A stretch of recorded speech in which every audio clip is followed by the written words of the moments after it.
Audio Jungle.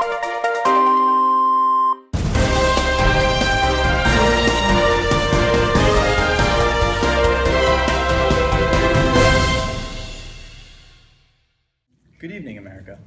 Recent studies have shown that textbook inefficiency is one of the more prevalent issues facing college students these days. According to statistics, textbooks and supplies cost students an average of $1,200 per year. We now turn to the University of Maryland to see this issue firsthand. Textbooks are expensive and there's a lot of confusion surrounding how we buy them. If I were to get them before classes start, I might need to make a last-minute return or exchange after my professor finally weighs in on it. For some of my friends, they can barely buy them at all. Before the start of classes, I looked through the required materials for my classes and decided to buy my textbooks before the first day. For one of my economics classes, it was listed that we needed an access code for an online economics website. On our first day of lecture, the professor said that it was a mistake and that this access code was not needed. However, it was too late and I was not able to return the access code and essentially wasted $50. There has to be a better way for UMD students to buy textbooks. One team at the University of Maryland is tackling this problem. Let's see what their research has concluded.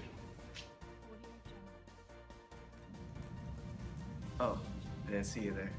Well, we sent out a survey asking students for some background information on how they purchase textbooks and their overall happiness with the process of textbooks at the University of Maryland. Well, we found that most students are spending hundreds of dollars each semester, which can amount to thousands each year. And this is something that students are realizing an issue across the board, as 64% of students surveyed believe textbook purchasing to be an inefficient process. The biggest issue now is how to make a change. Here at the university, we have developed an app called TextUMD. We're looking to fix the problem. Out of the students that we surveyed, we found that the most students spent between $100 and $400 per semester. Looking into the types of textbooks that students use, our survey showed that the most students rent used textbooks, whereas there was an outstanding 6% of students that don't buy textbooks at all. Overall, out of all the students that we surveyed, only 26% of them believed that textbooks were efficiently bought. So we're finding the three main issues students are running into are overpaying, incomplete information about which books to buy, and not using the books after being asked to buy it. Our app has become a space for these solutions to coverage. Our app features pages based on each class available at your university. These pages will include a price comparison on the books listed as required by universities, along with sections for student advice and teacher tips. This is where students who are about to take a course can find out if the textbook is really as required as the university says it is. According to Lewin's three-step model, in order for this issue to seek successful change in our school, TextUMD.com will have to follow three key steps: unfreezing the status quo, movement to a desired end state, and refreezing the new change to make it permanent. By the looks of our research here at University of Maryland, it seems that there's already an unfreezing of the status quo, as many students are upset with the inefficient system in place. A disadvantage of the Lewin model is that it does not take into account human feelings. People become excited about the new changes so much that they ignore the feelings of others.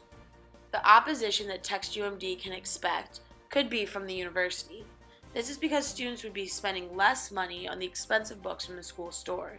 30% of students still buy books from the store according to our survey, and you can expect this number to decrease after the website is launched. TextUMD plans to address this by making our website useful enough for students so that people will still use it, even despite opposition from the university. With a clear desire for better guidance in the purchasing of textbooks, we should have no issue gathering support and usage of this new app. Although there may be some restraining forces coming from the university itself and its current required textbook system, these results show that many students would benefit from this new app. We understand that we will need a charismatic leader who can relay our vision to the various parties involved, such as the administrators and students. That will improve our chances for widespread adoption of our solution. The team at the University of Maryland has a very innovative idea. It will take strong leadership from the bottom up to refreeze this new app as the new norm for purchasing textbooks within universities. Audio Jungle.